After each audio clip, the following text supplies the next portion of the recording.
Welcome everyone to CoasterGuy23 review number 10. Today we'll be talking about yet another RMC and yet another world-class coaster. This world-class coaster is at the center of the roller coaster world right now, but not necessarily for a good reason, and I'll discuss my thoughts on that at the end of this video. But today, we'll be talking about ArieForce One, located at the soon-to-be-closed Fun Spot Atlanta. ArieForce One is a fully ground-up RMC iBox coaster. It opened in 2023 and is currently in its 4th operating season, so pretty young for a roller coaster. It features RMC's iBox track along with its swing axle trains. Like I said a million times in previous videos, I love this combination, and I think these trains are sweet, which I know is a hot take. If there's anything to differentiate this one from other RMC iBoxes, these trains only have 5 cars and 10 rows compared to 6 cars and 12 rows. So the back car on ArieForce One won't be quite as extreme as the back car on some other RMCs. I think RMC did this because naturally, shorter trains are more equipped to handle more intense and tight elements, which RMC wanted to feature on ArieForce One. The 6th car on other RMCs does increase capacity, but being that this coaster is at Fun Spot Atlanta, capacity wasn't really a concern. ArieForce One has a height of 155 feet,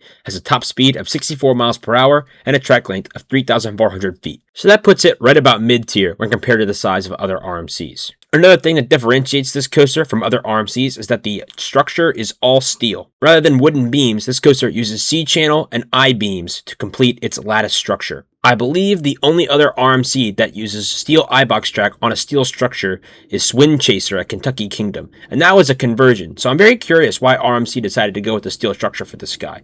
It's more expensive up front, but it's easier to maintain. I suspect this request came from the park, being that they wanted the coaster to last longer and to do less maintenance. Another plus of using all steel structure that we will get to later is it makes the ride, in theory, easier to relocate. ArieForce One features 16 total elements, including 13 airtime moments and 4 inversions. So yes, if you're doing that math correctly and watch my Velocicoaster review, you know that this ride has a double element, which you can see is element number 2, the dive loop. When looking at the force chart, the dive loop only appears to be one element, as it has positives, negatives, positives. But in reality, when looking at the POV and while riding, this element clearly has an airtime and inversion component to it.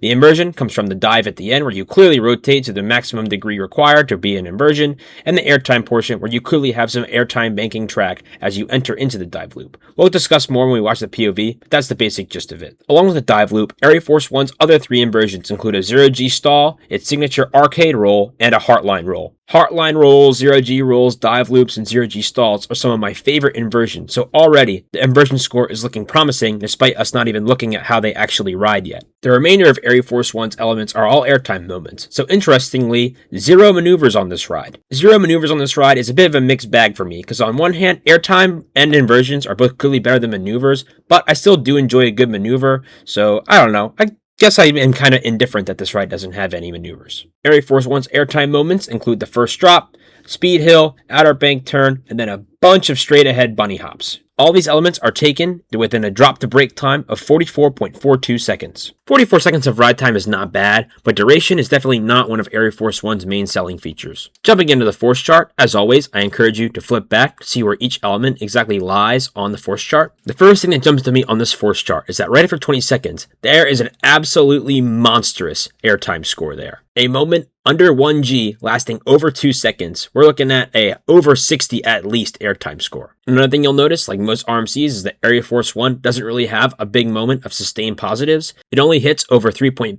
Gs once around the 24-second mark, and even that is not very sustained. The last thing I'll mention on this force chart is between 39 seconds and 45 seconds, you can see ArieForce One's famous love it or hate it ending. You can see that on the negative G-force side, we hit some absolutely insane values. They're not super sustained, but at that high negative G value, you can't really afford to be sustained. And especially with this many consecutively, this is about maxing out airtime. And just the speed at which you go up, down in your seat, I can see why it's so polarizing. If you've seen my reviews before, I think you can tell whether I'm going to love this or hate it, but I guess if you haven't seen my review before, you'll have to wait till I cover this section of the ride for my full thoughts. But yeah, overall, a very inspiring force chart to be sure. With that said, let's jump into the POV and see how these elements ride. As we pull out of the station, we go through these 2 little bunny hops here. I checked, neither of them have airtime. Because they're taken right out of the station and before the ride really gets going, I have a hard time counting them as elements, so I don't. Anyway, enough with those, let's move on. Next up is your traditional RMC lift hill. Nothing much to see here. 45 degrees, same noises, no thrill. You get the point. Up next, we have ArieForce One's first element, which is its first drop. And this is a pretty standard RMC first drop. Very similar pop of airtime sensation, then a quick valley. I really do love these RMC first drops. They're just designed to maximize ejector airtime, and they deliver every single time. This first drop is very similarly sized to Wildcat's Revenge, but I think that extra 15 feet does give it a little bit of a better airtime score, with an airtime score of 40.48 compared to the 37 that Wildcat's Revenge got. It does fall short of the Hyper Hybrid RMCs that Steel Vengeance is 43 and Iron Gauzy's 47, so it's basically considering its height right where it should be in terms of airtime score. Still, this drop is outstanding. You can't go wrong with an RMC iBox first drop. Up next we have our double element, which is a dive loop. This element is great, yet somehow it finds itself as being the worst inversion on the ride, in my opinion. While this inversion is great, the other ones on this ride are absolutely elite, and we will get to those later. Off the bat, you can kind of tell where the airtime comes from this ride, as you get a little bit of an outward banking maneuver as you climb into the dive loop. It's not much of an airtime score, scoring only 8.44, but you do notice it. And following the outward banking, you start twisting very fluidly the other way until you're all the way upside down, and then you fold under yourself to complete the dive loop and transition the other direction. It's very fluid, there's a nice bit of airtime as you enter it. It's just not out of control or snappy like the other inversions, so that's why it's just not as good. But still, if this is the worst inversion on your ride, you're absolutely cooking. So far so good as we enter element number 3, which is a speed hill. I've covered speed hills before a bunch on this channel, but it's just a very quick, not very sustained pop of airtime with an airtime score of 13.37. So this is actually a fair bit stronger than a lot of other RMC speed hills. The element I compare this the most to is the step out after the cutback on Twisted Timbers that I covered in my previous review. They both have that little bit of lateral movement as you traverse the airtime hill, and stylistically in terms of how high they are off the ground and the airtime boost they give you, they're very similar. This one is just taken a lot faster because it's earlier in the ride. This is by no means one of those little speed hills you can just gloss over. You're going to feel this one before you enter the next element, which is a 0G stall. I long said that Goliath at Six Flags Great America was my favorite RMC 0G stall and favorite 0G stall in general, but this beats that one. Just because it's taken earlier in the ride, meaning it can be bigger and longer. Pause. I haven't done Zydra's 0G stall yet. Because of the reasons I just listed, I probably would prefer that one to this one. But in terms of the ones I've done, like this one absolutely craps on Wildcat's Revenges. I like it better than Jersey Devils. Just how long this one is held and just the snap in and out of it. It's just so fluid. It's got that perfect symmetry, which is satisfying. This 0G stall is just flat out awesome. Definitely don't go in expecting hang time though. It's much more focused on that floating 0G. And up next, we have a favorite of mine, the Outer Bank Turn. If you want to max out your airtime score, there's really two options that you have. Be a top hat or be an outer bank turn, and this element chose the latter. And because of that, it features an absolutely dazzling airtime score of 91.52. That is the second highest airtime score I have ever recorded for an element, and it's only behind Steel Vengeance's outer bank turn, which is an outer bank turn that's a lot more massive than this one. This outer bank turn makes up ground on Steel Vengeance's by just being held for a longer track lane, and by being banked even steeper. It just holds you out there and steeply banked for so long, and that's where that 91.52 airtime score comes from. This element is truly breathtaking and one of the best elements on any roller coaster anywhere. The fluid transition into the outer bank, the strong airtime resulting from the outer bank that just keeps you flying into the lap bar for almost 2 full seconds, and then the smooth transition out. This element is absolutely world class. It's a great change of pace from the 2 inversions that previously followed too. Next up, we have the first part of a double up. A double up is 2 back-to-back airtime hills, where one of the airtime hills leads into the other. By leading into, I mean that one airtime hill is a little bit smaller and precedes a much bigger airtime moment.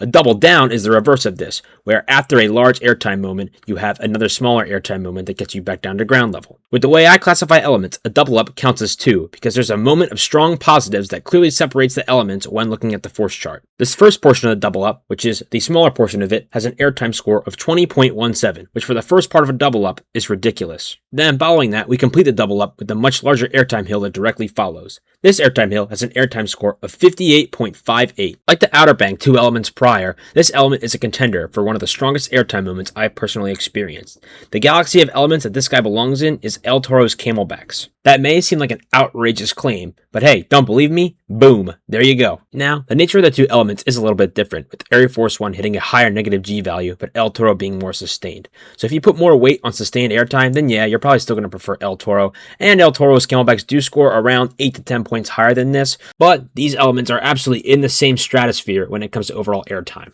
The main point I'm trying to make here is that ArieForce One's average element is unbelievable. This double up is not even frequently talked about when people review the ride and how good it is. Yet, it has airtime rivaling some of the best airtime moments on any wooden roller coaster anywhere. That's just a testament to the average quality of element on this ride. It's absolutely unbelievable when you think about it. While this doesn't top the outer bank turn that followed right before it, this double up, both parts of it honestly, are absolutely outstanding. This leads into element number 9, which is an ArieForce One signature, the arcade roll. Now, a general rule of thumb for roller coasters, when an inversion has a special name, it's normally really good, and this one is no different. This inversion is absolutely incredible.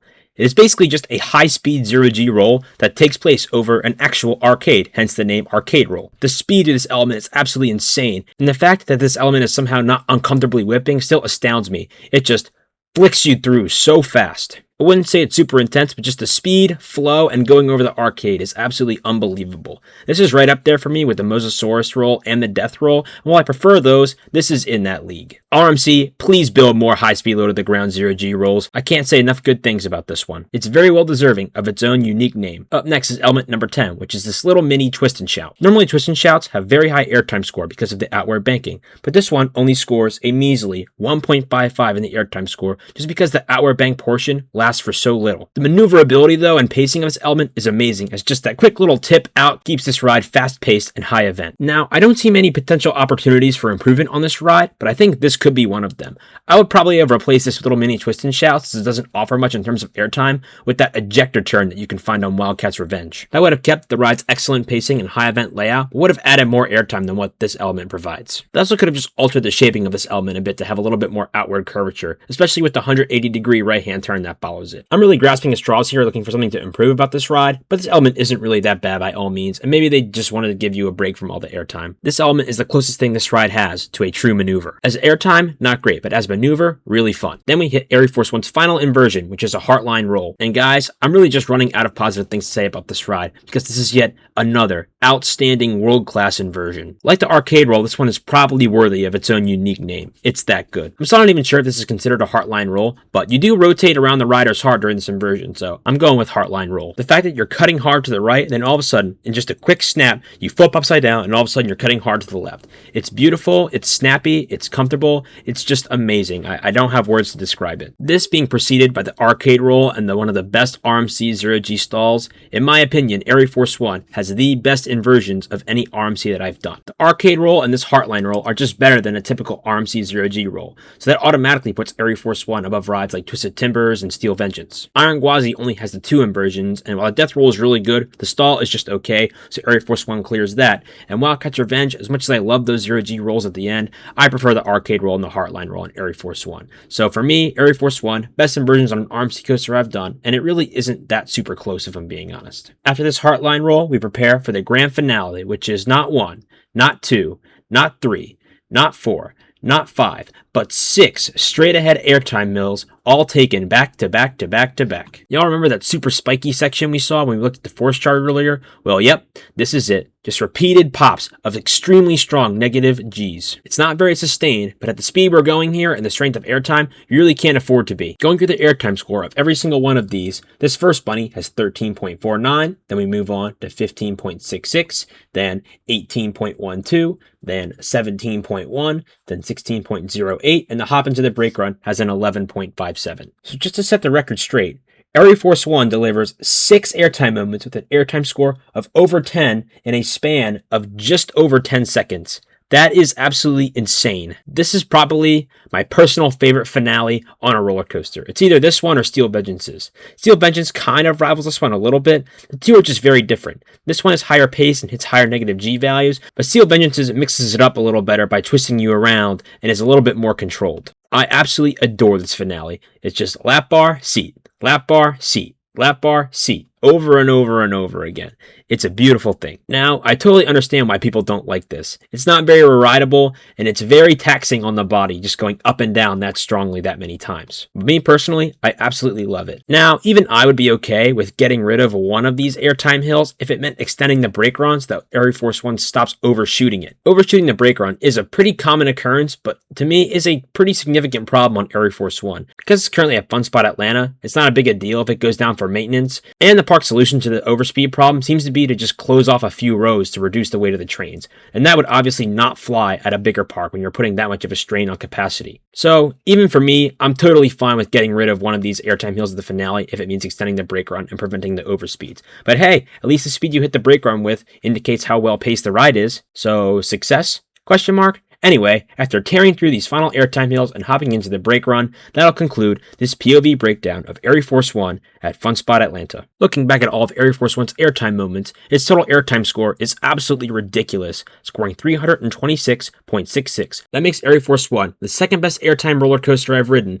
falling only behind Steel Vengeance. However, it does fall behind Steel Vengeance by 160 points, but that's besides the point. Steel Vengeance has a whole another 40 seconds of ride time to work with. It's not fair. ArieForce One has 2 moments of sustained ejector airtime, those being the Outer Bank turn at 91.52 and the second half of the double up at 58.58. The first drop provides that moment of a whippy ejector as you get whipped down the first drop, especially in the back rows, and after that is just ejector pops galore. Yes, there's a lot of ejector pops, but these are world-class ejector pops, most of them scoring over 13 points. Even the speed hills, brake hops, and the first half of the double up, which normally give lower scores, deliver insane amounts of airtime. These airtime moments put you in the air for 12.08 seconds, which is about a quarter of the ride. ArieForce One's overall airtime experience is nothing short of absolutely sensational. Now let's jump into the summarizing cards for ArieForce One. And up first, we have theming, and ArieForce One has a very loose aircraft theme. There are a couple decorations in the station, and the front car does have stickers on the inside of it that mimic a cockpit.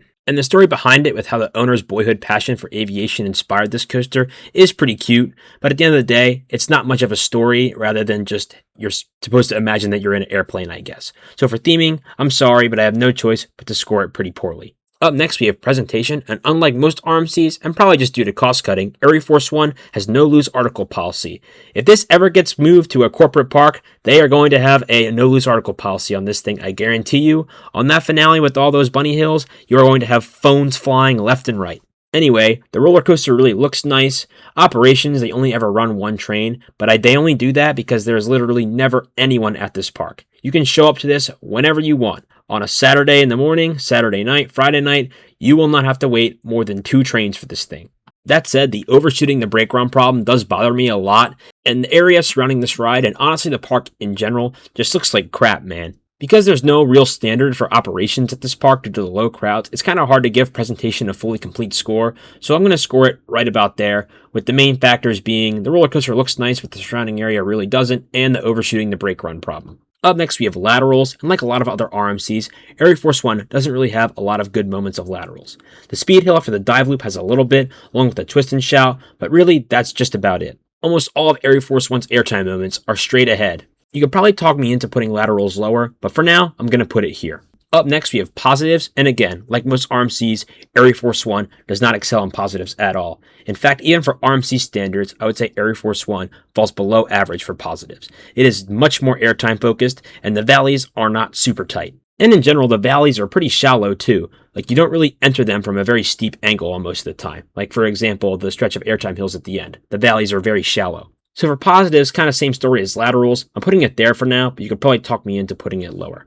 Up next, we have propulsion, and this is your standard RMC 45-degree lift hill. So propulsion, I'm going to score it right about the same place where I score Wildcat's Revenge, Steel Vengeance, and Iron Gwazi. Up next, we have trains, and these are the RMC swing axle trains, and I've talked about these a bunch on my channel, but just to reiterate again here, I think the lap bars are comfortable, I think the seating position is comfortable, I think they're easy to climb in and out of, and most importantly for me, they track absolutely flawlessly. So for trains, ArieForce One gets significantly above average. Up next, we have maneuvers, and hey, my life is easy here. ArieForce One decided to not include any maneuvers, so it scores a 0.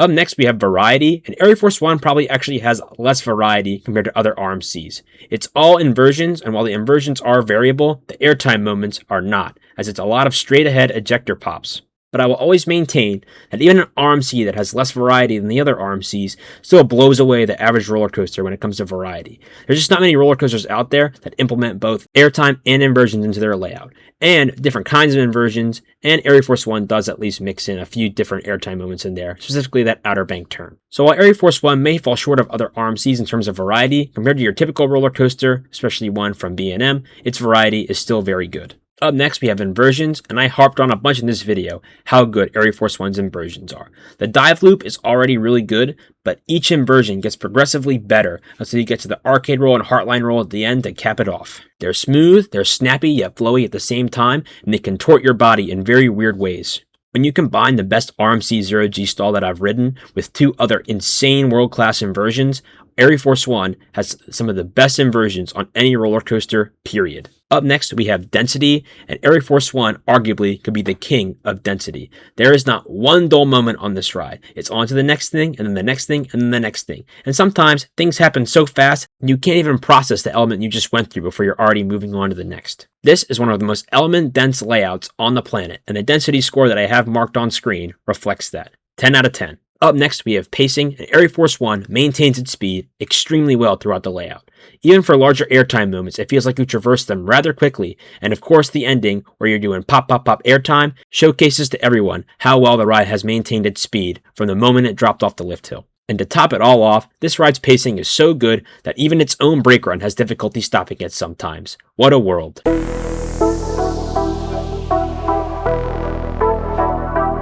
Up next, we have smoothness, and like all other RMC iBoxes with RMC swing axle trains, ArieForce One is glossy smooth, and that's critical being how intense that layout is, but it's glossy smooth, no issues, completely perfect, runs good as new, 10 out of 10. Up next, we have duration, and to me, this is the biggest thing that holds ArieForce One back. ArieForce One is an amazing high-paced layout, but I just wish it lasted just that little bit longer. It doesn't even have to be like Steel Vengeance length, but 44 seconds is just that teensy bit too short for me. It has the speed to keep going too.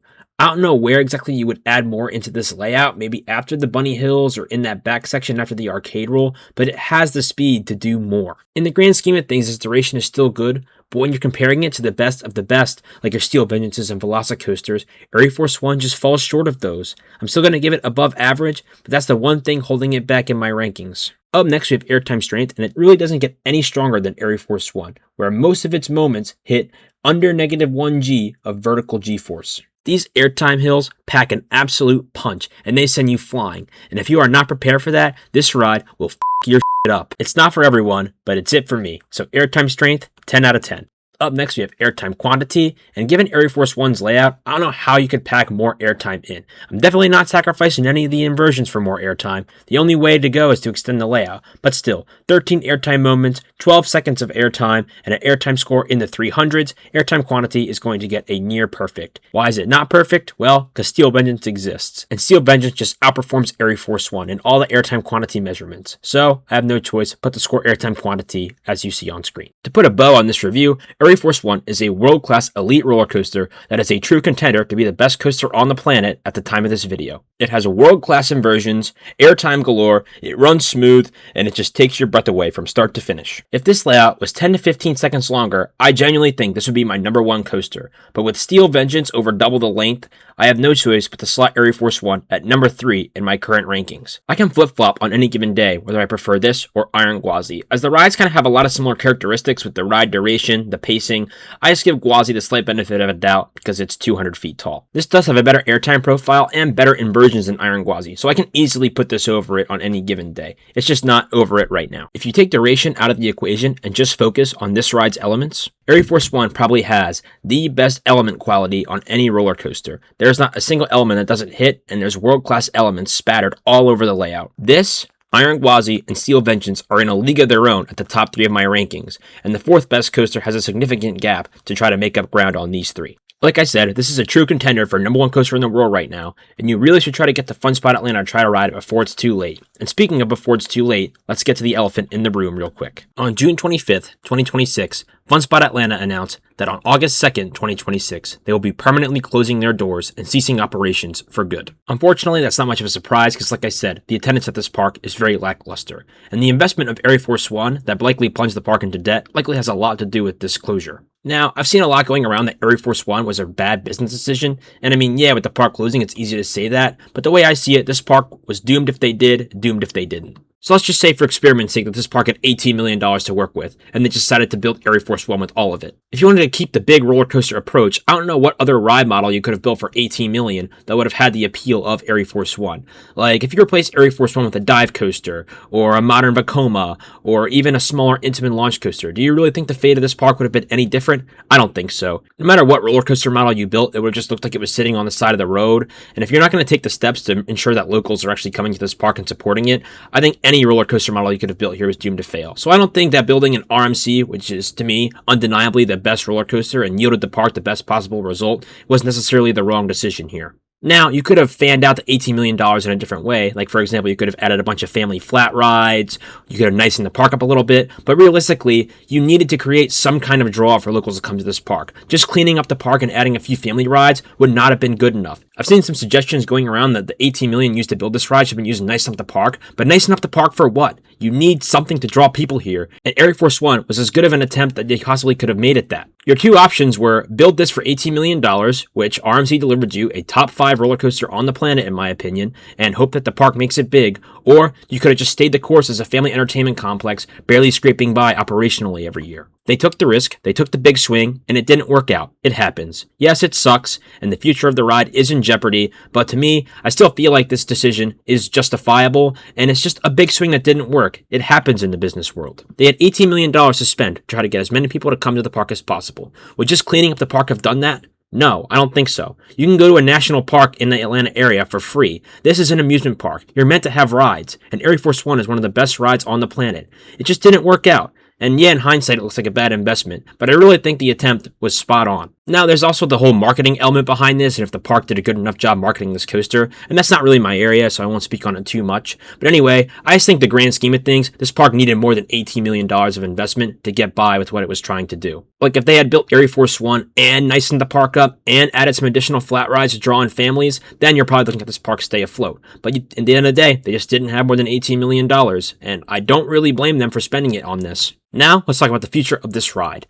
Fortunately, this ride is built of all steel, so it is more easy to relocate than some other RMC coasters, in theory. Now, it is a possibility that this is not relocated at all and is either demolished or just sits on the property unused for years, but I think I speak for everyone when I say somebody has to come along and save this coaster. It is just too good to go defunct. If this thing goes defunct tomorrow, it is by far the best roller coaster to have ever closed. It only even has 4 years of operation under its belt. That, and it's in the best interest of the park and whichever bank is going to foreclose on the property to sell this coaster to make some money back.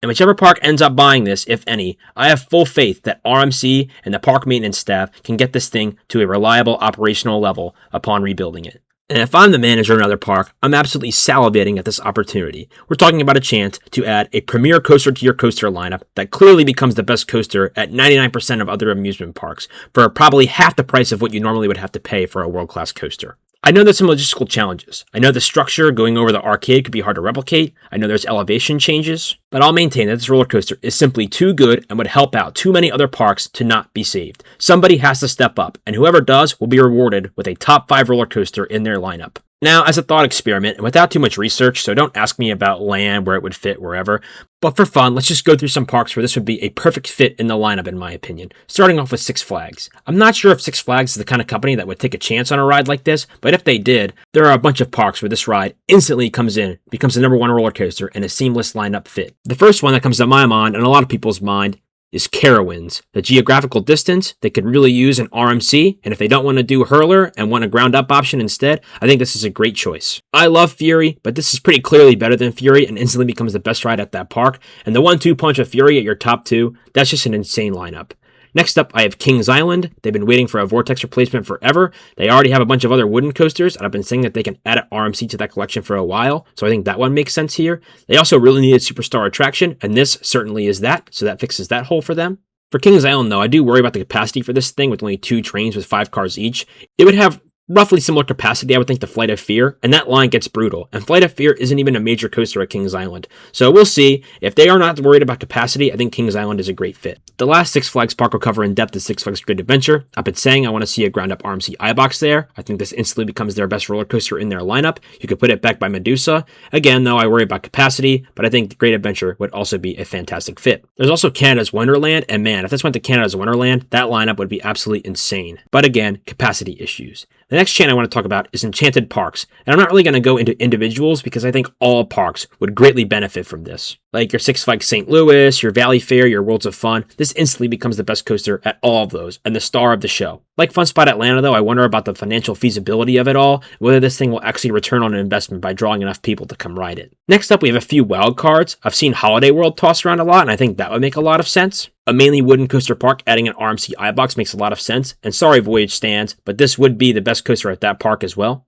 There's also Lost Island, which is an interesting one. This would be absolutely huge for them, but again, I wonder about financial feasibility. But they do have a relationship already with RMC, who just built Fire Runner there, so it wouldn't be my odds-on favorite, but I could see it happening. Another one I've heard that makes sense for geographical reasons is Wild Adventures, and this obviously would be the best coaster there and would be a huge draw for them, but again, I just worry that they're not going to be able to pull off a successful relocation. And the last chain I want to hit on, which I haven't really heard talked about that much, but I think is a great contender even though they may not have the best relationship with RMC, is United Parks. Obviously, they're not going to send this to Busch Gardens Tampa because they already have an RMC iBox coaster, but I think Busch Gardens Williamsburg could be a fit. Their best coaster currently is Pantheon, which also has 2 5-car trains, so capacity is not as big of a concern with United, it seems. And the fit there, like most parks that don't have an RMC iBox, is seamless. This takes me to my personal favorite relocation option, mainly because of the geography and the fit in the lineup, and I've scouted it a little bit and it may end up being a parking lot coaster, but it could work here, and that is SeaWorld Orlando. Setting this coaster to the bright lights of Orlando would make enthusiasts want to stop at SeaWorld Orlando 10 times more than they already do when they're visiting other parks like Universal. That and SeaWorld has a great supporting cast of coasters right now,